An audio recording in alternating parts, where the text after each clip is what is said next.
ಕೈಯಲ್ಲಿ ಪಟ್ಟಿಯನ್ನು ಹಿಡಿದುಕೊಂಡು SP ವೈಶಾಲಿ ಸಿಂಗ್ ತನ್ನ ತಂಗಿ ತಾರಾಳ ಮದುವೆಯ ಸೀರೆ ಖರೀದಿಸಲು ಒಬ್ಬಳೇ ಮಾರುಕಟ್ಟೆಗೆ ಹೋಗುತ್ತಿದ್ದಳು. ಅವಳು ಪ್ರಿಂಟೆಡ್ ಗುಲಾಬಿ ಕುರ್ತಾ ಸೆಟ್ ಧರಿಸಿದ್ದಳು. ಕಾಲಿನಲ್ಲಿ ಸಾಧಾರಣ ಪಾದರಕ್ಷೆಗಳು, ಮುಖದಲ್ಲಿ ಸರಳತೆ, ಯಾವುದೇ ಅಂಗರಕ್ಷಕರಿಲ್ಲದೆ ಕೇವಲ ಒಬ್ಬ ಸಾಮಾನ್ಯ ಹುಡುಗಿಯಂತೆ ಮಾರುಕಟ್ಟೆಯನ್ನು ತಲುಪಿದಳು. ಅವಳನ್ನು ನೋಡಿ ಸುತ್ತಮುತ್ತಲಿನ ವ್ಯಾಪಾರಿಗಳಿಗೆ ಬಂದಿರುವುದು ಯಾರು ಅಂತ ಗುರುತಿಸಲು ಸಾಧ್ಯವಾಗಲಿಲ್ಲ. ತಕ್ಷಣವೇ ಅವಳ ದೃಷ್ಟಿ ನೇರವಾಗಿ ಅದೇ ಹಳೆಯ ಬಟ್ಟೆ ಅಂಗಡಿಯ ಮೇಲೆ ಬಿತ್ತು. ಅಲ್ಲಿ ಅವಳು ಮೊದಲು ಕೂಡ ಹಲವು ಬಾರಿ ಭದ್ರತೆ ಇಲ್ಲದೆ ಗುಟ್ಟಾಗಿ ಬಂದಿದ್ದಳು. SP ವೈಶಾಲಿ ಮೆಲ್ಲನೆ ಅಂಗಡಿಯೊಳಗೆ ಪ್ರವೇಶಿಸಿದಳು. ಅಂಗಡಿ ದೊಡ್ಡದಾಗಿರಲಿಲ್ಲ, ಆದರೆ ಸುತ್ತಲೂ ಬಣ್ಣ ಬಣ್ಣದ ಸೀರೆಗಳ ರಾಶಿಗಳಿದ್ದವು. ಕೌಂಟರ್ನಲ್ಲಿ ಮಾಲೀಕರು ಲೆಕ್ಕಾಚಾರದಲ್ಲಿ ಮಗ್ನರಾಗಿದ್ದರು ಮತ್ತು ಸುಮಾರು 20 ವರ್ಷದ ಹುಡುಗ ಗ್ರಾಹಕರಿಗೆ ಸೀರೆಗಳನ್ನು ತೋರಿಸುತ್ತಿದ್ದನು. ವೈಶಾಲಿ ಬರುವುದನ್ನು ನೋಡಿ ಯಾರೂ ವಿಶೇಷ ಗಮನ ನೀಡಲಿಲ್ಲ. ಎಲ್ಲರಿಗೂ ಅವಳೊಬ್ಬಳು ಸಾಮಾನ್ಯ ಗ್ರಾಹಕಿ ಅಂತ ಅನ್ನಿಸಿತು.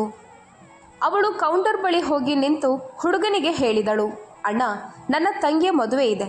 ಅವಳಿಗಾಗಿ ಒಂದು ತುಂಬ ಒಳ್ಳೆಯ ಸೀರೆ ಬೇಕು. ಕೆಲವು ಉತ್ತಮ ವಿನ್ಯಾಸಗಳನ್ನು ತೋರಿಸಿ. ಹುಡುಗನು ಆಸಕ್ತಿ ಇಲ್ಲದೆ ಕೆಲವು ಸೀರೆಗಳನ್ನು ಕೌಂಟರ್ ಮೇಲೆ ಹರಡಿದನು. ವೈಶಾಲಿ ಒಂದೊಂದೇ ಸೀರೆಯನ್ನೆತ್ತಿ ಸೂಕ್ಷ್ಮವಾಗಿ ಗಮನಿಸತೊಡಗಿದಳು. ಅವಳಿಗೆ ಕೆಲವೊಮ್ಮೆ ಬಣ್ಣ ಇಷ್ಟವಾಗುತ್ತಿರಲಿಲ್ಲ, ಇನ್ನು ಕೆಲವೊಮ್ಮೆ ಬಾರ್ಡರ್ ಇಷ್ಟವಾಗುತ್ತಿರಲಿಲ್ಲ. ಅವಳು ಒಂದು ಸೀರೆಯನ್ನು ನೋಡಿ ಹೇಳಿದಳು, ಈ ಬಣ್ಣ ಬಹಳ ತಿಳಿಯಾಗಿದೆ. ತಾರಾಳಿಗೆ ಇದು ಒಪ್ಪೋದಿಲ್ಲ. ಇದರ ಬಾರ್ಡರ್ ತುಂಬ ತೆಳುವಾಗಿದೆ. ಮದುವೆಗೆ ಇದು ಅಷ್ಟು ಚೆನ್ನಾಗಿ ಕಾಣಿಸೋದಿಲ್ಲ. ನಂತರ ವೈಶಾಲಿ ಇನ್ನೊಂದು ಸೀರೆಯನ್ನು ತಿರುಗಿಸಿ ನೋಡಿ ಹೇಳಿದಳು, ಅರೆ, ಇದು ತುಂಬ ಗಾಢವಾಗಿದೆ. ವಧು ಸ್ವಲ್ಪ ಸೌಮ್ಯವಾಗಿ ಕಾಣಬೇಕು. ಹೀಗೆ ಅರ್ಧ ಗಂಟೆ ಹೇಗೆ ಕಳೆಯಿತೋ ತಿಳಿಯಲೇ ಇಲ್ಲ. ಅಂಗಡಿಯಲ್ಲಿ ಗ್ರಾಹಕರ ಸಂಖ್ಯೆ ಹೆಚ್ಚಾಗತೊಡಗಿತ್ತು. ಹುಡುಗನ ಮುಖದಲ್ಲಿ ಈಗ ಅಸಮಾಧಾನ ಎದ್ದು ಕಾಣುತ್ತಿತ್ತು. ಇತ್ತ ನಂದಕಿಶೋರ್ ಸಾಹುಕಾರ ಕೂಡ ತನ್ನ ದಪ್ಪ ಕನ್ನಡಕದ ಹಿಂದಿನಿಂದ ಪದೇ ಪದೇ ವೈಶಾಲಿಯನ್ನ ದಿಟ್ಟಿಸಿ ನೋಡುತ್ತಿದ್ದನು. ನಂತರ ಅವನು ಸ್ವಲ್ಪ ಒರಟಾಗಿ ಹೇಳಿದನು, ಮೇಡಮ್ ಅವರೇ, ಇವೆಲ್ಲವೂ ಒಂದಕ್ಕಿಂತ ಒಂದು ಶ್ರೇಷ್ಠವಾಗಿವೆ. ಇವುಗಳಲ್ಲಿ ಯಾವುದನ್ನಾದರೂ ಆರಿಸಿಕೊಳ್ಳಿ. ಆದರೆ ವೈಶಾಲಿಯ ಮನಸ್ಸು ಒಪ್ಪುತ್ತಿರಲಿಲ್ಲ. ಅವಳಿಗೆ ಇದು ಕೇವಲ ಒಂದು ಸೀರೆಯಾಗಿರಲಿಲ್ಲ. ಇದು ತನ್ನ ತಂಗಿಯ ಮೇಲಿರುವ ಅವಳ ಪ್ರೀತಿ ಮತ್ತು ಮಮಕಾರವಾಗಿತ್ತು. ಅವಳು ಶಾಂತ ಧ್ವನಿಯಲ್ಲಿ ಉತ್ತರಿಸಿದಳು, ನನಗೆ ಯಾವುದೇ ಅವಸರವಿಲ್ಲ ಸಾಹೇಬ್ರೆ. ನನ್ನ ತಂಗಿಯ ಮದುವೆಯ ವಿಷಯವಿದು. ಅತ್ಯುತ್ತಮವಾದದ್ದೇ ಬೇಕು. ಆಗ ನಂದಕಿಶೋರ್ ಸಾಹುಕಾರ ಮೆಲ್ಲನೆ ಹುಡುಗನಿಗೆ ಸನ್ನೆ ಮಾಡಿದನು. ಹುಡುಗನು ಗೊಣಗುತ್ತಾ ನೆಲಮಾಳಿಗೆಯ ಕಡೆಗೆ ಹೋಗಿ ಸ್ವಲ್ಪ ಸಮಯದಲ್ಲೇ ಹೊಸ ಬಂಡಲ್ಗಳನ್ನು ಹೊತ್ತು ತಂದು ಕೌಂಟರ್ ಮೇಲೆ ಇಟ್ಟನು. ಈಗ ಕೌಂಟರ್ ಸೀರೆಗಳಿಂದ ತುಂಬಿ ಹೋಗಿತ್ತು. ವೈಶಾಲಿ ಒಂದೊಂದೇ ಸೀರೆಯನ್ನು ಬಿಡಿಸಿ ನೋಡುತ್ತಿದ್ದಳು ಮತ್ತು ನಂದಕಿಶೋರ್ ಸಾಹುಕಾರನ ಕೋಪ ಏರುತ್ತಿತ್ತು. ಹುಡುಗನು ಮೆಲ್ಲನೆ ತನ್ನ ಮಾಲೀಕನ ಕಿವಿಯಲ್ಲಿ ಪಿಸುಗುಟ್ಟಿದನು, ಅರ್ಧ ಗಂಟೆಯಿಂದ ತಲೆ ಕೆಡಿಸ್ತಿದ್ದಾಳೆ. ಒಂದು ಸೀರೆನೂ ಇಷ್ಟ ಆಗ್ತಿಲ್ಲ. ವೈಶಾಲಿ ಅವನ ಮಾತನ್ನು ಕೇಳಿಸಿಕೊಂಡಳು. ಒಂದು ಕ್ಷಣ ಅವಳಿಗೆ ಬೇಸರವಾಯಿತು. ಅವಳು ಮನಸ್ಸು ಮಾಡಿದರೆ 1 ನಿಮಿಷದಲ್ಲಿ ಈ ಅಂಗಡಿಗೆ ಬೀಗ ಹಾಕಿಸಬಹುದಿತ್ತು. ಆದರೆ ಇಂದು ಅವಳು ತನ್ನ ಅಧಿಕಾರವನ್ನು ಬಳಸಲು ಬಯಸಲಿಲ್ಲ. ಅವಳು ಹುಡುಗನ ಮಾತನ್ನು ಕೇಳದಂತೆ ನಟಿಸಿದಳು ಮತ್ತು ಸುಮಾರು 1 ಗಂಟೆಯ ಸುದೀರ್ಘ ಹುಡುಕಾಟದ ನಂತರ ಅವಳ ಕಣ್ಣು ಅದರ ಮೇಲೆ ಬಿತ್ತು. ಚಿನ್ನದ ಎಳೆಗಳಿಂದ ಕೂಡಿದ ಅಗಲವಾದ ಬಾರ್ಡರ್ ಇರುವ ಮತ್ತು ಇಡೀ ಸೀರೆಯಲ್ಲಿ ಸೂಕ್ಷ್ಮವಾದ ಕಸೂತಿ ಕೆಲಸವಿರುವ ಗಾಢ ಮೆರೂನ್ ಬಣ್ಣದ ಸೀರೆಯದು. ಆ ಸೀರೆ ತಾರಾಳಿಗಾಗಿ ಮಾಡಲ್ಪಟ್ಟಂತಿದೆ ಎಂದು ಅನ್ನಿಸುವಂತಿತ್ತು. ವೈಶಾಲಿಯ ಮುಖದಲ್ಲಿ ಕೊನೆಗೂ ತೃಪ್ತಿಯ ನಗು ಮೂಡಿತು ಮತ್ತು ಅವಳು ಸೀರೆಯನ್ನು ಕೈಗೆತ್ತಿಕೊಳ್ಳುತ್ತಾ, ಇದೇ ಬೇಕು, ಇದನ್ನು ಪ್ಯಾಕ್ ಮಾಡಿ ಎಂದು ಹೇಳಿದಳು. ನಂದಕಿಶೋರ್ ಸಾಹುಕಾರ ಯಾವುದೋ ದೊಡ್ಡ ತೊಂದರೆ ತಪ್ಪಿತು ಎನ್ನುವಂತೆ ನಿರಾಳವಾಗಿ ನಿಟ್ಟುಸಿರು ಬಿಟ್ಟನು. ಹುಡುಗ ಬೇಗನೆ ಸೀರೆಯನ್ನು ಮಡಚಿ ಹೊಳೆಯುವ ಪ್ಯಾಕೆಟ್ನಲ್ಲಿ ಹಾಕಿದನು. ವೈಶಾಲಿ ಪರ್ಸ್ನಿಂದ ಹಣ ತೆಗೆದುಕೊಟ್ಟಳು ಮತ್ತು ಪ್ಯಾಕೆಟನ್ನು ಕೈಗೆತ್ತಿಕೊಂಡಳು. ತನ್ನ ತಂಗಿಗಾಗಿ ಅತ್ಯುತ್ತಮವಾದದ್ದನ್ನೇ ಆರಿಸಿಕೊಂಡೆ ಎಂಬ ಸಂತೋಷ ಮತ್ತು ನೆಮ್ಮದಿ ಅವಳ ಮನಸ್ಸಿನಲ್ಲಿತ್ತು. ಅವಳು ಅಂಗಡಿಯಿಂದ ಹೊರಗೆ ಹೋಗಲು ತಿರುಗಿದ ತಕ್ಷಣ ಪ್ಯಾಕೆಟ್ನ ಒಂದು ಮೂಲೆಯಿಂದ ಇಣುಕುತ್ತಿದ್ದ ಒಂದು ದಾರ ಅವಳ ಕಣ್ಣಿಗೆ ಬಿತ್ತು. ಅದು ಯಾವುದೋ ದೋಷವಿರುವಂತೆ ತೋರುತ್ತಿತ್ತು. ಅವಳು ನಿಂತು ಪ್ಯಾಕೆಟ್ ತೆರೆದು ಸೀರೆಯನ್ನು ಮತ್ತೆ ಹೊರಗೆ ತೆಗೆದಳು. ಅವಳ ಹೃದಯ ಬಡಿತ ಹೆಚ್ಚಾಯಿತು. ಸೀರೆಯ ಬಾರ್ಡರ್ನಲ್ಲಿ ಒಂದು ಕಡೆ ದಾರ ತುಂಡಾಗಿತ್ತು ಮತ್ತು ಕಿತ್ತು ಬಂದು ಜೋಲಾಡುತ್ತಿತ್ತು. ಅವಳು ಅದನ್ನು ಸ್ವಲ್ಪ ಎಳೆದಾಗ ಕಸೂತಿಯ ಹೊಲಿಗೆಯೆಲ್ಲ ಬಿಚ್ಚಿಕೊಳ್ಳತೊಡಗಿತು. ಇದೊಂದು ದೋಷಪೂರಿತ ಸೀರೆಯಾಗಿತ್ತು. ವೈಶಾಲಿಯ ಮುಖ ಬಾಡಿ ಹೋಯಿತು. ಅವಳು ಮತ್ತೆ ಕೌಂಟರ್ ಬಳಿ ಹೋದಳು. ಅದನ್ನು ನಂದಕಿಶೋರನಿಗೆ ತೋರಿಸುತ್ತಾ, ಅಣ್ಣ, ಇಲ್ಲಿ ನೋಡಿ, ಇದರಲ್ಲಿ ದಾರ ತುಂಡಾಗಿದೆ. ಇದು ಪೂರ್ತಿ ಬಿಚ್ಚಿ ಹೋಗುತ್ತದೆ ಎದ್ದಳು. ನಂದಕಿಶೋರ್ ಸೀರೆಯನ್ನು ಒಮ್ಮೆ ನೋಡಿ ಬಹಳ ಬೇಜವಾಬ್ದಾರಿಯಿಂದ ಹೇಳಿದನು, ಅರೆ ಮೇಡಮ್, ಇಷ್ಟು ಸಣ್ಣ ಪುಟ್ಟದ್ದೆಲ್ಲ ಇರುತ್ತೆ. ನೀವು ತಗೊಂಡು ಹೋಗಿ, ದರ್ಜಿ ಹತ್ತಿರ ಸರಿ ಮಾಡಿಸ್ಕೊಳ್ಳಿ, ಏನೂ ಆಗೋದಿಲ್ಲ. ವೈಶಾಲಿಯ ಕೋಪ ಈಗ ಹೆಚ್ಚಾಗತೊಡಗಿತು. ಅವಳ ಧ್ವನಿ ಸ್ವಲ್ಪ ಕಠಿಣವಾಯಿತು. ಅವಳು ನಂದಕಿಶೋರ್ಗೆ ಹೇಳಿದಳು, ನಡೆಯುವುದು ಹೇಗೆ? ನಾನು ಪೂರ್ತಿ ಹಣ ಕೊಡುತ್ತಿದ್ದೇನೆ. ಯಾರೂ ಉಚಿತವಾಗಿ ಕೊಡ್ತಿಲ್ಲ ಇಲ್ಲಿ. ನನಗೆ ಸರಿಯಾದ ಸೀರೆನೇ ಬೇಕು. ನಂದಕಿಶೋರ್ ಕೂಡ ಕೆರಳಿದನು ಮತ್ತು ಗಡುಸಾದ ಧ್ವನಿಯಲ್ಲಿ ಹೇಳಿದನು, ನೋಡಿ ಮೇಡಮ್, ಈಗ ಪದೇ ಪದೇ ಬದಲಾಯಿಸಲು ಸಾಧ್ಯ ಇಲ್ಲ. ನೀವೇ ನೋಡಿ ಇಷ್ಟಪಟ್ಟಿದ್ದು. ಈಗ ಇದರಲ್ಲಿ ನಮ್ಮ ತಪ್ಪೇನಿದೆ? ಕೌಂಟರ್ ಹಿಂದೆ ನಿಂತಿದ್ದ ಹುಡುಗ ಕೂಡ ನಗುತ್ತಾ ಹೇಳಿದನು, ಅರೆ ಮೇಡಮ್, ನೀವೇ ಎಲ್ಲವನ್ನು ಪರೀಕ್ಷಿಸಿ ತಗೊಂಡಿದ್ದಲ್ವಾ? ಈಗ ಯಾಕೆ ನಾಟಕ ಮಾಡ್ತಿದ್ದೀರಿ? ಇದನ್ನು ಕೇಳುತ್ತಿದ್ದಂತೆ ವೈಶಾಲಿಯ ಆತ್ಮಗೌರವಕ್ಕೆ ಧಕ್ಕೆಯಾಯಿತು. ಅವಳೊಬ್ಬ ಅಧಿಕಾರಿಗಿಂತ ಮೊದಲು ಒಬ್ಬ ಗ್ರಾಹಕಿಯಾಗಿದ್ದಳು ಮತ್ತು ಒಬ್ಬ ಗ್ರಾಹಕಿಯೊಂದಿಗೆ ಇಂತಹ ವರ್ತನೆಯನ್ನು ಅವಳು ಸಹಿಸಲು ಸಾಧ್ಯವಿರಲಿಲ್ಲ. ಅವಳು ದೃಢವಾಗಿ ಹೇಳಿದಳು, ಸರಿಯಾದ ಸೀರೆ ಕೊಡಿ, ಇಲ್ಲವೇ ನನ್ನ ಹಣವನ್ನು ಮರಳಿ ನೀಡಿ. ನಂದಕಿಶೋರ್ ಕಣ್ಣು ಕೆಂಪು ಮಾಡಿ ಹೇಳಿದನು, ಹಣ ಗಿಣ ವಾಪಸ್ ಸಿಗೋದಿಲ್ಲ. ಇಲ್ಲಿ ಜಾಸ್ತಿ ಡ್ರಾಮಾ ಮಾಡಬೇಡಿ. ಅಷ್ಟರಲ್ಲಾಗಲೇ ಅಂಗಡಿಯಲ್ಲಿದ್ದ ಉಳಿದ ಗ್ರಾಹಕರು ಕೂಡ ತಮಾಷೆ ನೋಡಲು ಶುರು ಮಾಡಿದರು. ಪಿಸುಮಾತುಗಳು ಪ್ರಾರಂಭವಾದವು. ಅಂಗಡಿಯೊಳಗಿನ ವಾತಾವರಣ ಬಿಸಿಯಾಗಿತ್ತು. ವೈಶಾಲಿ ಧ್ವನಿ ಏರಿಸಿ ಹೇಳಿದಳು, ವ್ಯಾಪಾರ ಹೀಗೆ ನಡೆಯೋದಿಲ್ಲ. ನಾನು ಪೂರ್ತಿ ಹಣ ಕೊಟ್ಟಿದ್ದೇನೆ. ಒಂದು ಸರಿಯಾದ ಬಟ್ಟೆ ಕೊಡಿ, ಇಲ್ಲವೇ ಹಣ ವಾಪಸ್ ಕೊಡಿ. ನಂದಕಿಶೋರ್ ಕಿರುಚುತ್ತಾ ಹೇಳಿದನು, ಯಾಕೆ? ನಿನಗೆ ನೀನೇ ದೊಡ್ಡ ಅಧಿಕಾರಿ ಅಂದ್ಕೊಂಡಿದ್ಯಾ? ನಿನ್ನಂಥವರು ದಿನ ಬರ್ತಾರೆ. ಹೋಗಿಲ್ಲಿಂದ, ನಡಿ.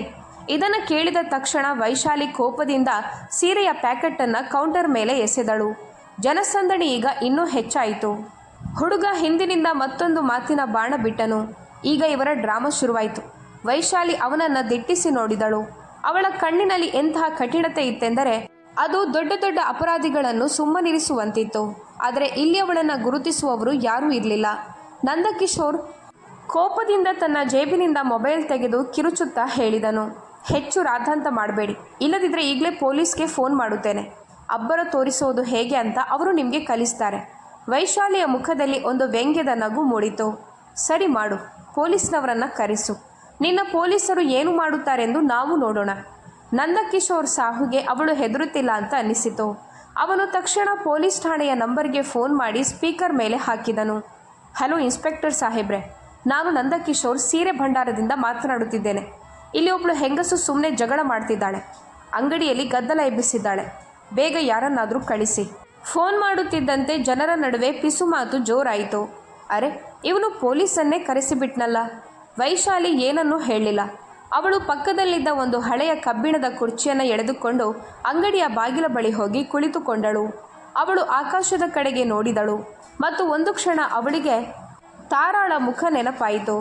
ಅವಳಿಗೆ ತನ್ನ ತಂಗಿಯ ಮದುವೆಯ ಕನಸು ನೆನಪಾಯಿತು. ಆದರೆ ಈಗ ಇದು ಕೇವಲ ಒಂದು ಸೀರೆಯ ವಿಷಯವಾಗಿರಲಿಲ್ಲ. ಇದು ಅವಳ ಆತ್ಮಗೌರವದ ಹೋರಾಟವಾಗಿ ಮಾರ್ಪಟ್ಟಿತ್ತು. ಅವಳು ಹಿಂದೆ ಸರಿಯಲು ಸಾಧ್ಯವಿರಲಿಲ್ಲ. ಯಾವುದೋ ಬಿರುಗಾಳಿಯ ಆಗಮನಕ್ಕಾಗಿ ಕಾಯುತ್ತಿರುವಂತೆ ಅವಳು ಆ ಕುರ್ಚಿಯ ಮೇಲೆ ಶಾಂತವಾಗಿ ಕುಳಿತಿದ್ದಳು. ಮನಸ್ಸಿನಲ್ಲಿ ಒಂದು ಭರವಸೆ ಇತ್ತು. ಅವಳು ತನ್ನಷ್ಟಕ್ಕೆ ತಾನೇ ಅಂದುಕೊಂಡಳು, ಪರವಾಗಿಲ್ಲ, ಪೊಲೀಸ್ ಬರಲಿ, ನನ್ನನ್ನು ಗುರುತಿಸ್ತಾರೆ. ಆಮೇಲೆ ಈ ಎಲ್ಲ ನಾಟಕಗಳು 1 ನಿಮಿಷದಲ್ಲಿ ಮುಗಿದು ಹೋಗುತ್ತವೆ. ಕೊನೆಗೂ ಅವಳು ಇದೇ ಜಿಲ್ಲೆಯ SP ವೈಶಾಲಿ ಆಗಿದ್ದಳು. ಪ್ರತಿ ಠಾಣೆಯ ಪ್ರತಿಯೊಬ್ಬ ಪೊಲೀಸರು ಅವಳನ್ನು ಗುರುತಿಸುತ್ತಿದ್ದರು. ಇಡೀ ಪೊಲೀಸ್ ಇಲಾಖೆ ಅವಳಿಗೆ ಸಲಾಂ ಹೊಡೆಯುತ್ತಿತ್ತು. ಆದರೆ ಬಹುಶಃ ವಿಧಿಗೆ ಇಂದು ಅವಳ ಪರೀಕ್ಷೆ ತೆಗೆದುಕೊಳ್ಳುವ ಮನಸ್ಸಿತ್ತು. 10 ನಿಮಿಷಗಳ ನಂತರ ಹಳೆಯ ಪೊಲೀಸ್ ಜೀಪ್ ಒಂದು ಧೂಳೆಬ್ಬಿಸುತ್ತಾ ಅಂಗಡಿಯ ಮುಂದೆ ಬಂದು ನಿಂತಿತು. ಜೀಪಿನಿಂದ ಇನ್ಸ್ಪೆಕ್ಟರ್ ಮಹೇಂದ್ರ ಚೌಧರಿ ಮತ್ತು 2 ಕಾನ್ಸ್ಟೇಬಲ್ ಕೆಳಗಿಳಿದರು. ಮಹೇಂದ್ರ ಚೌಧರಿಯ ಹೊಟ್ಟೆ ಮುಂದಕ್ಕೆ ಬಂದಿತ್ತು ಮತ್ತು ಮುಖದಲ್ಲಿ ಒಂದು ವಿಚಿತ್ರವಾದ ಗರ್ವವಿತ್ತು. ಜನಸಂದಣಿ ಅವರನ್ನು ನೋಡಿ ಪಕ್ಕಕ್ಕೆ ಸರಿಯಿತು. ನಂದಕಿಶೋರ್ ಓಡಿ ಹೋಗಿ ಮಹೇಂದ್ರ ಚೌಧರಿಯ ಬಳಿ ಹೋದನು. ಅವನು ವೈಶಾಲಿಯ ಕಡೆಗೆ ಬೆರಳು ಮಾಡಿ ತೋರಿಸುತ್ತಾ ಹೇಳಿದನು, ಸಾಹೇಬ್ರೆ, ಇವಳೇ ಆ ಹೆಂಗಸು. ಸುಮ್ಮನೆ ಜಗಳ ಮಾಡ್ತಿದ್ದಾಳೆ. ನಮ್ಮ ಅಂಗಡಿಯ ವಾತಾವರಣವನ್ನು ಹಾಳು ಮಾಡ್ತಿದ್ದಾಳೆ. ಇನ್ಸ್ಪೆಕ್ಟರ್ ಮಹೇಂದ್ರ ಚೌಧರಿ ಯಾವುದೇ ಪ್ರಶ್ನೆ ಕೇಳದೆ ವೈಶಾಲಿಯನ್ನ ಮೇಲಿನಿಂದ ಕೆಳಗಿನವರೆಗೆ ಅಸಹ್ಯದಿಂದ ನೋಡಿದನು.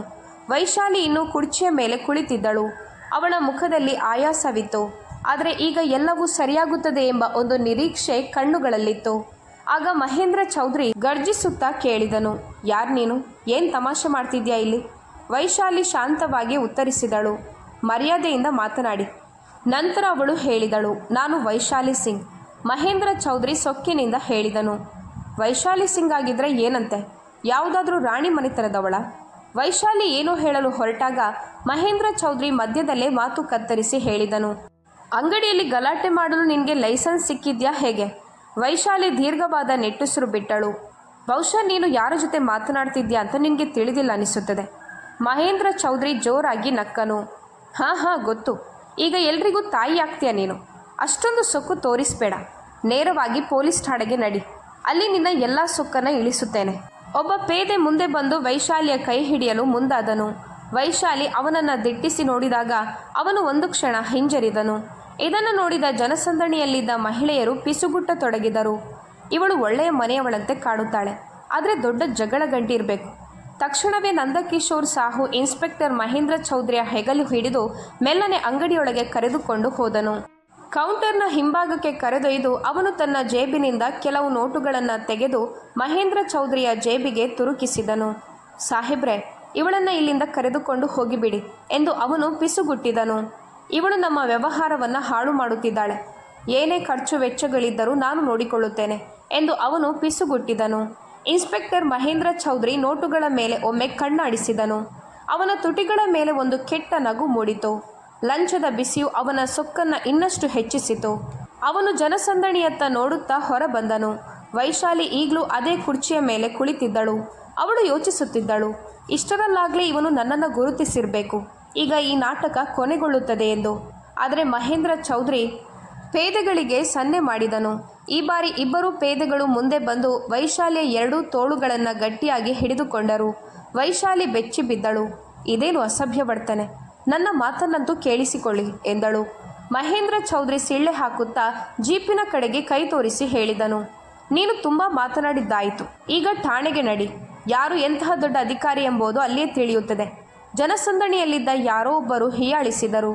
ನೋಡಿ ದೊಡ್ಡ ಮೇಡಮ್ ಆಗಲು ಬಂದಿದ್ಲು, ಈಗ ಜೈಲಿನಲ್ಲಿ ಕಲ್ಲು ಬೀಸ್ತಾಳೆ. ನಂದಕಿಶೋರ್ ಸಾಹು ದೂರ ನಿಂತು ತನ್ನ ಮೀಸೆ ತಿರುಗುತ್ತಾ ನಗುತ್ತಿದ್ದನು. SP ವೈಶಾಲಿಯ ಕಣ್ಣುಗಳಲ್ಲಿ ಕಿಚ್ಚು ಉರಿಯುತ್ತಿತ್ತು. ಆದರೆ ಆ ಕ್ಷಣದಲ್ಲಿ ಅವಳ ಧ್ವನಿಗಿಂತ ಭಾರವಾಗಿದ್ದದ್ದು ಒಬ್ಬ ನಿರಪರಾಧಿಯನ್ನು ಹಿಡಿದಿದ್ದ ಕಾನೂನು ರಕ್ಷಕರ ಆ ಕೈಗಳು. ಅವಳು ಯಾವುದೇ ವಿರೋಧ ಮಾಡಲಿಲ್ಲ. ತಾನಿಲ್ಲಿ ತನ್ನ ಗುರುತನ್ನು ಹೇಳಿಕೊಂಡರೆ ಇವರು ನಂಬದೇ ಇರಬಹುದು ಮತ್ತು ರಾಧಾಂತ ಇನ್ನಷ್ಟು ಹೆಚ್ಚಾಗಬಹುದು ಎಂದು ಅವಳಿಗೆ ತಿಳಿದಿತ್ತು. ಜೀಪಿನ ಬಾಗಿಲು ತೆರೆಯಿತು. ಪೇದೆಗಳು ಅವಳನ್ನು ತಳ್ಳುತ್ತಾ ಒಳಗೆ ಕುಳ್ಳಿರಿಸಿದರು. ಜೀಪಿನ ಬಾಗಿಲು ಮುಚ್ಚಲ್ಪಟ್ಟಿತು ಮತ್ತು ಅವಳ ಗೌರವ, ಅವಳ ಪದವಿ ಎಲ್ಲವೂ ಆ ಮುಚ್ಚಿದ ಬಾಗಿಲಿನ ಹಿಂದೆ ಕೈದಿಯಾದವು.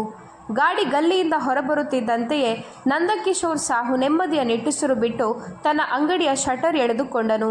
ವ್ಯಾಪಾರ ಮತ್ತೆ ತನ್ನ ವೇಗವನ್ನು ಪಡೆದುಕೊಳ್ಳುತ್ತದೆ. ಆದರೆ SP ವೈಶಾಲಿ ಸಿಂಗ್ ಅವರ ಗೌರವವನ್ನು ಠಾಣೆಯ ಹಾದಿಯಲ್ಲಿ ಎಳೆಯಲಾಗುತ್ತಿತ್ತು. ಪೊಲೀಸ್ ಜೀಪ್ ಧೂಳೆಬ್ಬಿಸುತ್ತಾ ಠಾಣೆಯ ಗೇಟ್ ಬಳಿ ಬಂದು ನಿಂತಿತು. ಇಲ್ಲಿ ಮಾರುಕಟ್ಟೆಯ ಜನಸಂದಣಿ ಇರಲಿಲ್ಲ.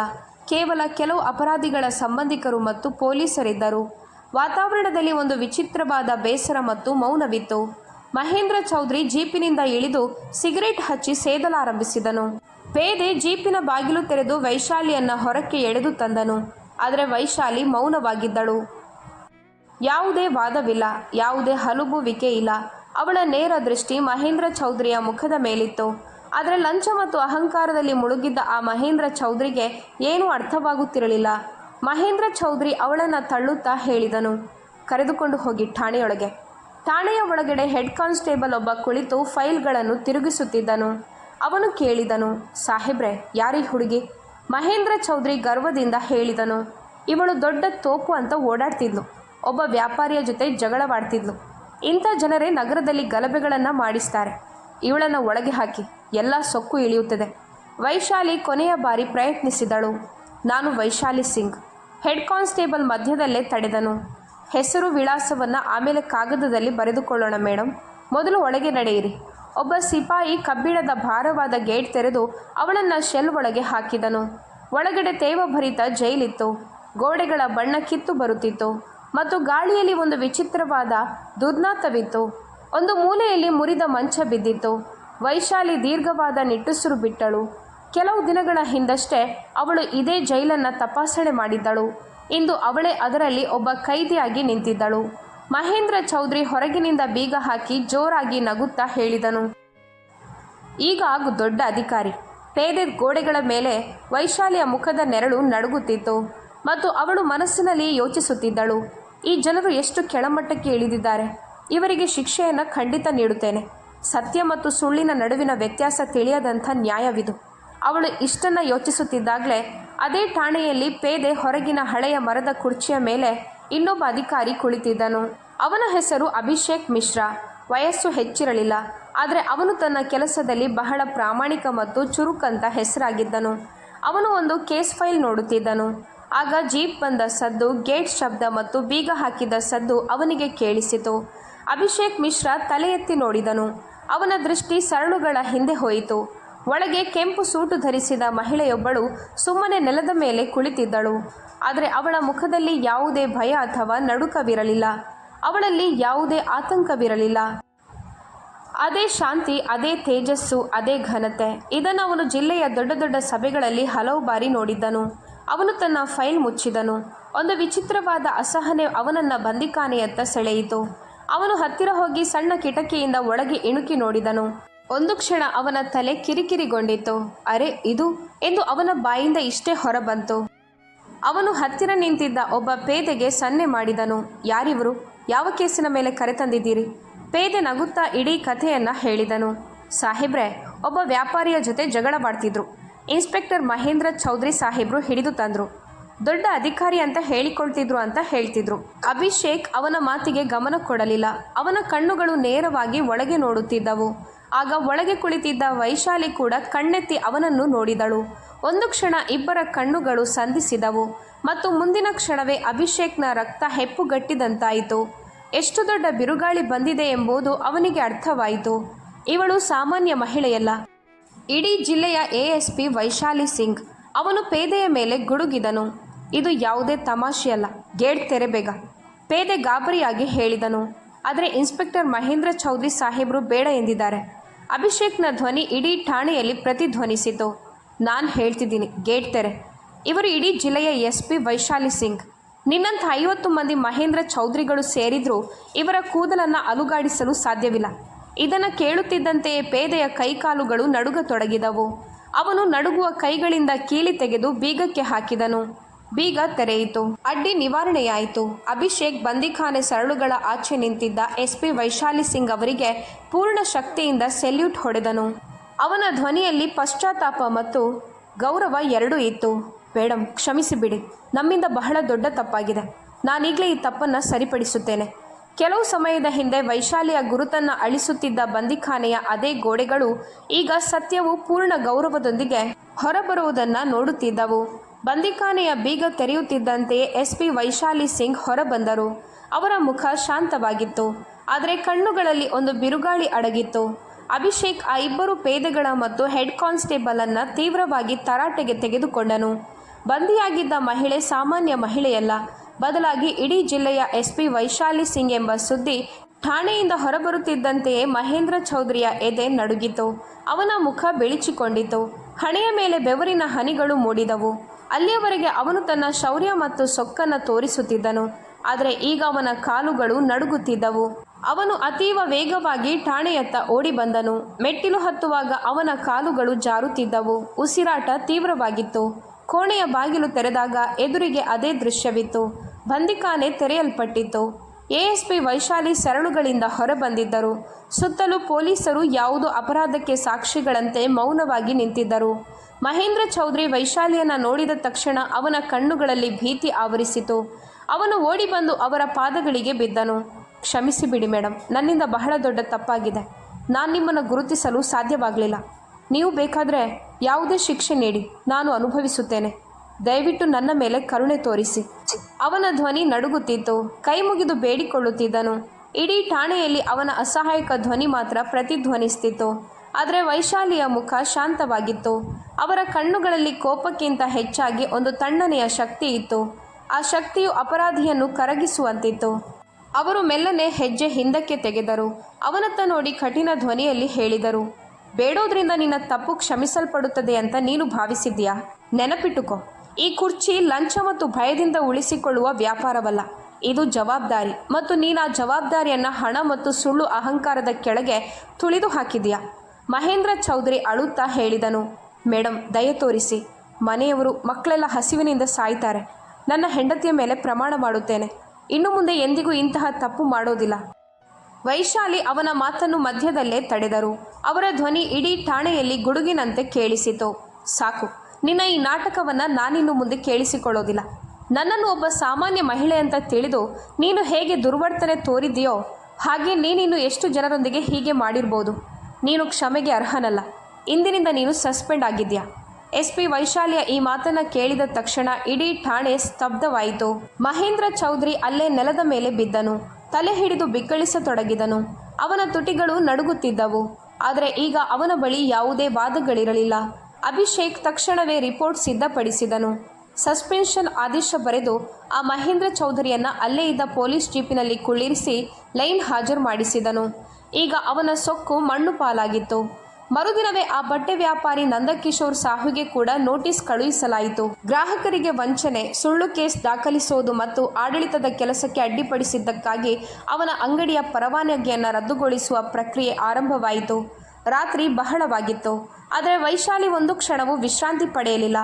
ಅವರು ವಾಶ್ರೂಮ್ಗೆ ಹೋಗಿ ತಮ್ಮ ಬಟ್ಟೆಗಳನ್ನು ಸರಿಪಡಿಸಿಕೊಂಡರು. ಮುಖಕ್ಕೆ ನೀರಿನ ಸಿಂಚನ ಮಾಡಿಕೊಂಡರು. ಆ ನೋವು, ಆ ಅವಮಾನ ಎಲ್ಲವನ್ನೂ ಅವರು ತಮ್ಮೊಳಗೆ ಅಡಗಿಸಿಕೊಂಡಿದ್ದರು. ಒಬ್ಬ ಪೇದೆ ಹೇಳಿದನು, ಮೇಡಮ್, ಸರ್ಕಾರಿ ಗಾಡಿ ಕಳುಹಿಸಿಕೊಡುತ್ತೇವೆ. ವೈಶಾಲಿ ತಲೆ ಆಡಿಸಿದರು. ಬೇಡ, ನಾನು ನನ್ನ ಕಾರಿನಲ್ಲೇ ಹೋಗುತ್ತೇನೆ. ಅವರು ಮತ್ತೆ ಅಧಿಕಾರಿಯಾಗಲು ಇಷ್ಟಪಡಲಿಲ್ಲ. ಕೇವಲ ಒಬ್ಬ ಸಾಮಾನ್ಯ ಮಹಿಳೆಯಾಗಲು ಬಯಸಿದ್ದರು. ಠಾಣೆಯಿಂದ ಹೊರಬಂದು ತಮ್ಮ ಹಳೆಯ ಕಾರಿನಲ್ಲಿ ಕುಳಿತಾಗ ಅವರ ಕಣ್ಣುಗಳಲ್ಲಿ ನೀರು ಬಂದಿತು. ಆದರೆ ಅವರು ಅದನ್ನು ಹರಿಯಲು ಬಿಡಲಿಲ್ಲ. ಕೆಲವು ಗಂಟೆಗಳ ನಂತರ ಅವರ ಕಾರು ಮನೆಯ ಗೇಟ್ ಮುಂದೆ ನಿಂತಿತು. ಮದುವೆ ಮನೆಯಲ್ಲಿ ಶಹನಾಯಿ ಮೊಳಗುತ್ತಿತ್ತು. ಸುತ್ತಲೂ ಹಾಸ್ಯ, ನೃತ್ಯ ಮತ್ತು ಅತಿಥಿಗಳ ಓಡಾಟವಿತ್ತು. ತಾರಾ ತನ್ನ ಗೆಳತಿಯರಿಂದ ಸುತ್ತುವರೆದಿದ್ದಳು ಮತ್ತು ಅವಳ ಮುಖದಲ್ಲಿ ವಧುವಾಗುವ ಒಂದು ಅಪರೂಪದ ಕಳೆ ಇತ್ತು. ಆ ಕಳೆಯ ನಡುವೆ ಅವಳ ಕಣ್ಣುಗಳು ಪದೇ ಪದೇ ತನ್ನ ಅಕ್ಕ ವೈಶಾಲಿಯನ್ನ ಹುಡುಕುತ್ತಿದ್ದವು. ವೈಶಾಲಿ ಅಲ್ಲೇ ಇದ್ದಳು. ಪ್ರತಿ ವಿಧಿಯಲ್ಲೂ ತಾರಾಳ ಜೊತೆ ನಿಂತಿದ್ದಳು. ಒಮ್ಮೆ ಅವಳ ಒಪ್ಪತ್ತನ್ನು ಸರಿಪಡಿಸುತ್ತಾ ಮತ್ತೊಮ್ಮೆ ಅವಳನ್ನು ಕಿಚಾಯಿಸಿ ನಗಿಸುತ್ತಾ ಇದ್ದಳು. ಮುಖದಲ್ಲಿ ಒಂದು ಶಾಂತ ಮತ್ತು ಮುದ್ದಾದ ನಗು ಇತ್ತು. ನಿನ್ನೆ ರಾತ್ರಿ ಏನೂ ಆಗದಂತೆ. ಅವರು ತಾರಾಳಿಗೆ ಆ ಮೆರೂನ್ ಬಣ್ಣದ ಸೀರೆಯನ್ನು ನೀಡಿದಾಗ ತಾರಾಳ ಕಣ್ಣುಗಳು ಸಂತೋಷದಿಂದ ತುಂಬಿ ಬಂದವು. ಅಕ್ಕ, ಇದೆಷ್ಟು ಸುಂದರವಾಗಿದೆ.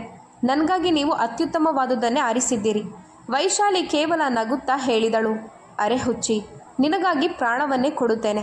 ಆದರೆ ಆ ನಗುವಿನ ಹಿಂದೆ ಒಂದು ಆಳವಾದ ಸಮುದ್ರ ಅಡಗಿತ್ತು. ನಿನ್ನೆ ರಾತ್ರಿ ನಡೆದದ್ದೆಲ್ಲವೂ ಒಂದು ಕೆಟ್ಟ ಕನಸಿನಂತೆ ಪದೇ ಪದೇ ಅವಳ ಮನಸ್ಸಿನಲ್ಲಿ ಸುಳಿಯುತ್ತಿತ್ತು. ಆ ಬಂದಿಖಾನೆಯ ತೇವಭರಿತ ದುರ್ನಾತ, ಮಹೇಂದ್ರ ಚೌಧರಿಯ ಆ ನೀಚ ನಗು, ನಂದಕಿಶೋರ್ ಸಾಹುವಿನ ಅಹಂಕಾರಿ ಮುಖ ಮತ್ತು ಜನಸಂದಣಿಯ ಆ ಚುಚ್ಚುವ ನೋಟಗಳು ಎಲ್ಲವೂ ಅವಳ ಆತ್ಮದ ಮೇಲೆ ಗಾಯದಂತೆ ಹಸಿಯಾಗಿದ್ದವು. ಅವರು ಆ ಅವಮಾನದ ಗುಟುಕನ್ನು ಕುಡಿದಿದ್ದರಾದರೂ ಅದವರ ಗಂಟಲಿನಲ್ಲಿ ಸಿಲುಕಿಕೊಂಡಿತ್ತು. ಅವಳು ನಗುತ್ತಿದ್ದರೂ ಅವಳ ಮನಸ್ಸು ಅಸ್ವಸ್ಥವಾಗಿತ್ತು. ಮಹೇಂದ್ರ ಚೌಧರಿಯನ್ನ ಕ್ಷಮಿಸಬೇಕಿತ್ತ. ಕೊನೆಗೂ ಅವನು ತನ್ನ ಹೆಂಡತಿ ಮಕ್ಕಳ ಮೇಲೆ ಪ್ರಮಾಣ ಮಾಡಿ ಇನ್ನು ಮುಂದೆ ಇಂಥ ಕೆಲಸ ಮಾಡೋದಿಲ್ಲ ಅಂತ ಹೇಳಿದ್ದನಲ್ಲವೇ. ಅವನ ಕಣ್ಣುಗಳಲ್ಲಿ ಭಯಕ್ಕಿಂತ ಹೆಚ್ಚಾಗಿ ತನ್ನ ಮನೆಯ ಚಿಂತೆ ಕಾಣಿಸ್ತಿತ್ತು. ವೈಶಾಲಿಯ ಮನಸ್ಸಿನಲ್ಲಿ ಪದೇ ಪದೇ ಈ ಪ್ರಶ್ನೆ ಏಳುತ್ತಿತ್ತು. ನಾನು ಮಾಡಿದ್ದು ಸರಿಯೋ ಅಥವಾ ತಪ್ಪೋ? ಆಕೆಯ ಆತ್ಮಕ್ಕೆ ತಿಳಿದಿತ್ತು ಸಮವಸ್ತ್ರಕ್ಕೆ ಉಂಟಾದ ಅವಮಾನವನ್ನು ಸಹಿಸಲು ಸಾಧ್ಯವಿಲ್ಲ ಎಂದು. ಆದರೆ ತಕ್ಷಣವೇ ಆಕೆಗೆ ಠಾಣೆಯ ಆ ಕೊನೆಯ ದೃಶ್ಯ ನೆನಪಾಯಿತು. ಇನ್ಸ್ಪೆಕ್ಟರ್ ಮಹೇಂದ್ರ ಚೌಧರಿಯನ್ನ ಸಸ್ಪೆಂಡ್ ಮಾಡಿ ಕರೆದೊಯ್ಯುವಾಗ ಅವನ ಮುಖದಲ್ಲಿ ತನಗೆ ಏನೂ ಆಗಿಲ್ಲ ಎಂಬಂಥ ನಗು ಇತ್ತು. ಅವನ ನೋಟವು ನಿನ್ನನ್ನು ಆಮೇಲೆ ನೋಡಿಕೊಳ್ಳುತ್ತೇನೆ ಎಂಬಂತೆ ಇತ್ತು. ಅವನೊಳಗೆ ಯಾವುದೇ ಭಯವಿರಲಿಲ್ಲ. ಆಕೆಯ ಕಣ್ಣುಗಳು ಶೂನ್ಯದಲ್ಲಿ ನೆಟ್ಟವು. ಅವಳ ಕಣ್ಣುಗಳಲ್ಲಿ ಭಯ ಮೂಡತೊಡಗಿತು. ತಕ್ಷಣವೇ ತಾರಾ ಮೆಲ್ಲನೆ ಆಕೆಯ ಕೈ ಅಲುಗಾಡಿಸಿ ನಗುತ್ತಾ ಕೇಳಿದಳು, ಅಕ್ಕ, ನೀವೆಲ್ಲಿ ಕಳೆದು ಹೋಗಿದ್ದೀರಿ? ಅವಳ ಧ್ವನಿ ವೈಶಾಲಿಯ ಆಲೋಚನೆಯನ್ನು ಮುರಿಯಿತು. ವೈಶಾಲಿ ದಬಕ್ಕನೆ ವಾಸ್ತವಕ್ಕೆ ಮರಳಿದಳು. ಎಲ್ಲಿಯೂ ಇಲ್ಲ ತಾರು, ಸುಮ್ಮನೆ ನೋಡುತ್ತಿದ್ದೇನೆ. ನನ್ನ ಗೊಂಬೆ ಇಂದು ಎಷ್ಟು ಸುಂದರವಾಗಿ ಕಾಣುತ್ತಿದ್ದಾಳೆ ಎಂದು. ಅವಳು ಬಹಳ ಜಾಣ್ಮೆಯಿಂದ ವಿಷಯವನ್ನು ಮರೆಮಾಚಿದಳು. ತನ್ನ ತಂಗಿಯ ಜೀವನದ ಅತ್ಯಂತ ದೊಡ್ಡ ದಿನದಂದು ಯಾವುದೇ ರೀತಿಯ ಕಹಿ ಇರಬಾರ್ದು ಅಂತ ಅವಳು ಬಯಸಿದ್ದಳು. ಅಕ್ಕ, ನೆನ್ನೆ ನೀವು ಅಷ್ಟು ತಡವಾಗಿ ಬಂದಿದ್ದ್ಯಾಕೆ? ಮತ್ತು ಅಮ್ಮ ಹೇಳ್ತಿದ್ರು ನಿಮ್ಮ ಫೋನ್ ಕೂಡ ಕನೆಕ್ಟ್ ಆಗ್ತಿರ್ಲಿಲ್ವಂತೆ. ಎಲ್ಲವೂ ಸರಿಯಾಗಿದೆ ತಾನೆ? ತಾರಾಳ ಕಣ್ಣುಗಳಲ್ಲಿ ಆತಂಕ ಎದ್ದು ಕಾಣುತ್ತಿತ್ತು. ವೈಶಾಲಿ ದೀರ್ಘವಾದ ನಿಟ್ಟುಸಿರು ಬಿಟ್ಟಳು. ಅವಳು ತನ್ನ ತಂಗಿಯ ಬಳಿ ಸುಳ್ಳು ಹೇಳಲು ಇಷ್ಟಪಡುತ್ತಿರಲಿಲ್ಲ. ಆದರೆ ಸತ್ಯ ಹೇಳಲು ಇದು ಸರಿಯಾದ ಸಮಯವಾಗಿರಲಿಲ್ಲ. ಹೌದು, ಎಲ್ಲವೂ ಸರಿಯಾಗಿದೆ. ಕೇವಲ ಒಂದು ಮುಖ್ಯವಾದ ಅಫಿಷಿಯಲ್ ಕೆಲಸದಲ್ಲಿ ಸಿಲುಕಿಕೊಂಡಿದ್ದೆ. ಆದರೆ ನೋಡು, ನಾನು ಕೊಟ್ಟ ಮಾತನ್ನು ಉಳಿಸಿಕೊಂಡೆ. ನಿನ್ನ ಸೀರೆ ತಂದಿದ್ದೇನೆ.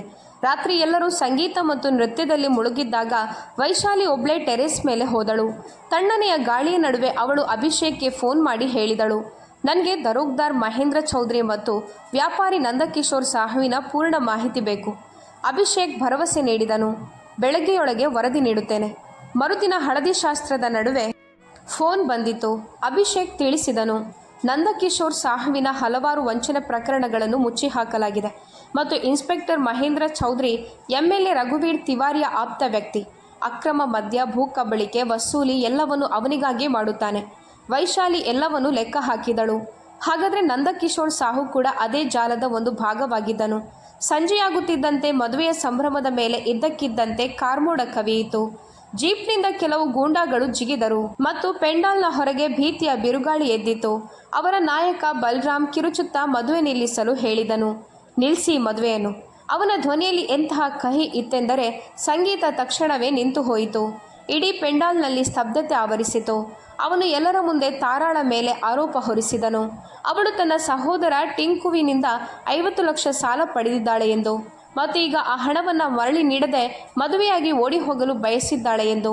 ವರನ ಮನೆಯವರು ಆಘಾತಕ್ಕೊಳಗಾದರು ಮತ್ತು ಅತಿಥಿಗಳು ಪಿಸುಗುಟ್ಟತೊಡಗಿದರು.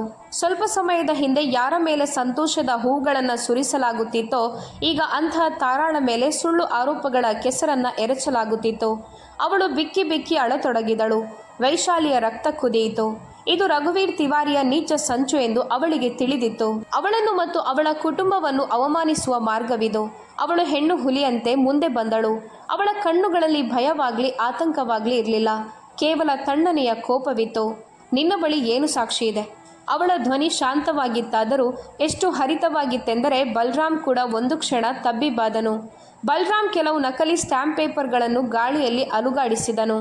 ವೈಶಾಲಿ ಒಂದೇ ನೋಟದಲ್ಲಿ ಅವು ನಕಲಿ ಎಂದು ಗುರುತಿಸಿದಳು.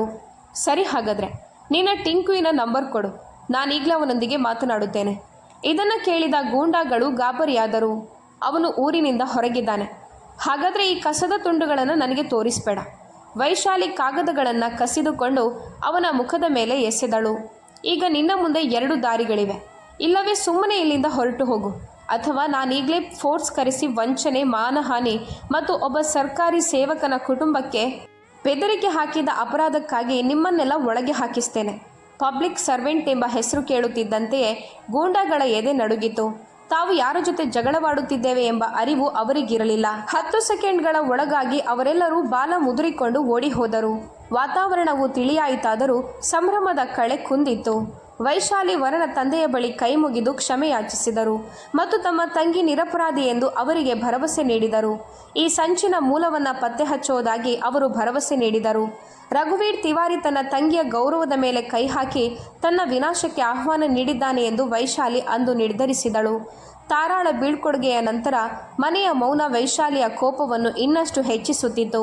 ಮರುದಿನವೇ ಅವಳು ಮೊದಲು ನಂದಕಿಶೋರ್ ಸಾಹುವನ್ನು ಬಂಧಿಸಿದಳು. ಸರ್ಕಾರಿ ಸಾಕ್ಷಿಯಾಗುವಂತೆ ಒತ್ತಡ ಹೇರಿದಳು. ಭಯವಿದ್ದರೂ ನಂದಕಿಶೋರ್ ಸಾಹು ಮೌನವಾಗಿದ್ದನು. ಆದರೆ ವೈಶಾಲಿ ರಘುವೀರ್ ತಿವಾರಿಯ ಬಲಗೈ ಬಂಟ ಟಿಂಕುವಿನ ಅಕ್ರಮ ಭೂಕಬಳಿಕೆಯ ಜಾಗಗಳ ಮೇಲೆ ಬುಲ್ಡೋಸರ್ ಓಡಿಸಿ ಕೋಟ್ಯಾಂತರ ರೂಪಾಯಿಗಳ ಅಕ್ರಮ ನಿರ್ಮಾಣವನ್ನು ಮಣ್ಣುಪಾಲು ಮಾಡಿ ಮತ್ತು 20 ಗೂಂಡಾಗಳನ್ನು ಬಂಧಿಸಿದಾಗ ನಂದಕಿಶೋರ್ ಸಾಹು ಕುಸಿದು ಹೋದನು. ಅವನು ರಘುವೀರ್ ತಿವಾರಿಯ ರಹಸ್ಯಗಳನ್ನು ಬಿಚ್ಚಿಟ್ಟನು. ಪ್ರತಿಯೊಂದು ಲಂಚ ಮತ್ತು ವ್ಯವಹಾರದ ಲೆಕ್ಕಾಚಾರವಿರುವ ಒಂದು ಕಪ್ಪು ಡೈರಿ ಇದೆ ಎಂದು ತಿಳಿಸಿದನು. ಆ ಡೈರಿ ಅವನ ಫಾರ್ಮ್ ಹೌಸ್ನಲ್ಲಿ ಅಡಗಿಸಿಡಲಾಗಿತ್ತು. ವೈಶಾಲಿ ಮಧ್ಯರಾತ್ರಿಯಲ್ಲಿ ಆಪರೇಷನ್ ಧರ್ಮವನ್ನು ಕೈಗೆತ್ತಿಕೊಂಡಳು. ಸೈರನ್ ಮತ್ತು ಬೆಳಕು ಇಲ್ಲದ ಪೊಲೀಸ್ ವಾಹನಗಳು ಫಾರ್ಮ್ ಹೌಸ್ ತಲುಪಿದವು. ಬಾಗಿಲುಗಳನ್ನು ಒಡೆಯಲಾಯಿತು. ಗಾರ್ಡ್ಗಳು ಶಸ್ತ್ರಾಸ್ತ್ರಗಳನ್ನು ಕೆಳಗಿಳಿಸಲು ಅನಿವಾರ್ಯವಾಯಿತು. ವೈಶಾಲಿ ನೇರವಾಗಿ ರಘುವೀರ್ ತಿವಾರಿಯ ಕೋಣೆಗೆ ಹೋದಳು. ನಿದ್ದೆಯಿಂದ ಎದ್ದು ಬೆಚ್ಚಿಬಿದ್ದ ಅವನು ಕಿರುಚಿದನು. ASP ವೈಶಾಲಿ, ನಿನ್ಗೆಷ್ಟು ಧೈರ್ಯ? ವೈಶಾಲಿ ಸರ್ಚ್ ವಾರೆಂಟನ್ನು ಅವನ ಮುಖದ ಮೇಲೆ ಎಸೆಯುತ್ತಾ ಹೇಳಿದಳು. ಕಾನೂನು ತನ್ನ ಕೆಲಸ ಮಾಡಲು ಅನುಮತಿ ಅಗತ್ಯವಿರೋದಿಲ್ಲ. ಫಾರ್ಮ್ ಹೌಸ್ನ ಶೋಧನೆಯಲ್ಲಿ ಕೋಟ್ಯಾಂತರ ನಗದು ಮತ್ತು ಆ ಕಪ್ಪು ಡೈರಿ ವಶಪಡಿಸಿಕೊಳ್ಳಲಾಯಿತು. ವೈಶಾಲಿ ಡೈರಿಯನ್ನು ಎತ್ತಿಕೊಂಡು ತಣ್ಣನೆಯ ಧ್ವನಿಯಲ್ಲಿ ಹೇಳಿದಳು. ಆಟ ಮುಗಿಯಿತು. MLA ಸಾಹೇಬ್ ರಘುವೀರ್ ತಿವಾರಿ ಅದೇ ರಾತ್ರಿ ಬಂಧನಕ್ಕೊಳಗಾದನು. ಮರುದಿನ ಮಾಧ್ಯಮಗಳಲ್ಲಿ ಡೈರಿ ಮತ್ತು ಸಾಕ್ಷ್ಯದ ಪುರಾವೆಗಳು ತಲುಪಿದವು. ನ್ಯಾಯಾಲಯದಲ್ಲಿ ನಂದಕಿಶೋರ್ ಸಾಹುವಿನ ಸಾಕ್ಷ್ಯ ಮತ್ತು ಡೈರಿಯ ಪುಟಗಳು ಇಡೀ ಗ್ಯಾಂಗ್ ಅನ್ನು ಸರಳುಗಳ ಹಿಂದೆ ಕಳುಹಿಸಿದವು. ನಗರವು ವರ್ಷಗಳ ನಂತರ ನಿಟ್ಟುಸಿರು ಬಿಟ್ಟಿತು. ಅಪರಾಧದ ಸಾಮ್ರಾಜ್ಯವು ಕುಸಿದು ಬಿದ್ದಿತ್ತು. ಸಂಜೆ ಟೆರೆಸ್ ಮೇಲೆ ತಾರಾ ವೈಶಾಲಿಗೆ ಹೇಳಿದಳು, ಅಕ್ಕ, ನನಗೆ ನಿಮ್ಮ ಬಗ್ಗೆ ಭಯವಾಗುತ್ತದೆ. ವೈಶಾಲಿ ಮುಗುಳ್ನಕ್ಕಳು. ಅವಳ ಕೈ ಹಿಡಿದು ಹೇಳಿದಳು, ನಾನೊಬ್ಳೇ ಇಲ್ಲ ತಾರು, ನನ್ನ ಜೊತೆ ಕಾನೂನಿದೆ, ಸತ್ಯವಿದೆ ಮತ್ತು ನಿನ್ನ ಹಾರೈಕೆಗಳಿವೆ. ಈ ಸಮವಸ್ತ್ರ ಕೇವಲ ಬಟ್ಟೆಯಲ್ಲ, ಇದೊಂದು ಪ್ರಮಾಣ. ಮತ್ತು ನಾನು ನನ್ನ ಪ್ರಮಾಣವನ್ನು ಉಳಿಸಿಕೊಂಡಿದ್ದೇನೆ. ಮುಳುಗುವ ಸೂರ್ಯನ ಬೆಳಕಿನಲ್ಲಿ ಅವಳ ಸಮವಸ್ತ್ರವು ಹೊಳೆಯುತ್ತಿತ್ತು. ಈ ಸಮವಸ್ತ್ರವು ಈಗ ಕೇವಲ ಸಮವಸ್ತ್ರವಾಗಿರದೆ ನ್ಯಾಯ ಮತ್ತು ಗೌರವದ ವಿಜಯದ ಗುರುತಾಗಿ ಮಾರ್ಪಟ್ಟಿತ್ತು. ಹಾಗಾಗಿ ಸ್ನೇಹಿತರೆ, ಈ ಕಥೆಯನ್ನು ಕೇವಲ ಮನೋರಂಜನೆ ಮತ್ತು ಶಿಕ್ಷಣದ ಉದ್ದೇಶಕ್ಕಾಗಿ ತಯಾರಿಸಲಾಗಿದೆ. ಇದರಲ್ಲಿ ತೋರಿಸಲಾದ ಎಲ್ಲ ಪಾತ್ರಗಳು, ಘಟನೆಗಳು ಮತ್ತು ಸಂಭಾಷಣೆಗಳು ಕಾಲ್ಪನಿಕವಾಗಿವೆ. ಯಾವುದೇ ನೈಜ ವ್ಯಕ್ತಿ, ಸಂಸ್ಥೆ ಅಥವಾ ಘಟನೆಯೊಂದಿಗೆ ಇವುಗಳಿಗೆ ಯಾವುದೇ ಸಂಬಂಧವಿಲ್ಲ. ದಯವಿಟ್ಟು ಇದನ್ನು ಕೇವಲ ಕಥೆಯಾಗಿ ನೋಡಿ ಮತ್ತು ಆನಂದಿಸಿ. ನಾವು ಯಾರ ಭಾವನೆಗಳಿಗೂ ಧಕ್ಕೆ ತರಲು ಬಯಸೋದಿಲ್ಲ. ನಿಮಗೆ ಈ ಕತೆ ಇಷ್ಟವಾಗಿದ್ದರೆ ಇದನ್ನು ಲೈಕ್ ಮಾಡಿ, ಆದಷ್ಟು ಹೆಚ್ಚು ಜನರಿಗೆ ಶೇರ್ ಮಾಡಿ. ವೈಶಾಲಿಯ ಯಾವ ಹೆಜ್ಜೆ ನಿಮಗೆ ಅತ್ಯಂತ ಇಷ್ಟವಾಯಿತು ಅಂತ ಕಾಮೆಂಟ್ ಮಾಡಿ ತಿಳಿಸಿ. ಮತ್ತು ನಮ್ಮ ಚಾನಲನ್ನು ಸಬ್ಸ್ಕ್ರೈಬ್ ಮಾಡಲು ಮರೆಯಬೇಡಿ, ಯಾಕಂದರೆ ನಾವು ನಿಮಗಾಗಿ ಇಂತಹದ್ದೇ ಸ್ಫೂರ್ತಿದಾಯಕ ಕಥೆಗಳನ್ನು ತರುತ್ತಲೇ ಇರುತ್ತೇವೆ. ಕಥೆಯನ್ನು ಪೂರ್ತಿಯಾಗಿ ಕೇಳಿದ್ದಕ್ಕಾಗಿ ಧನ್ಯವಾದಗಳು.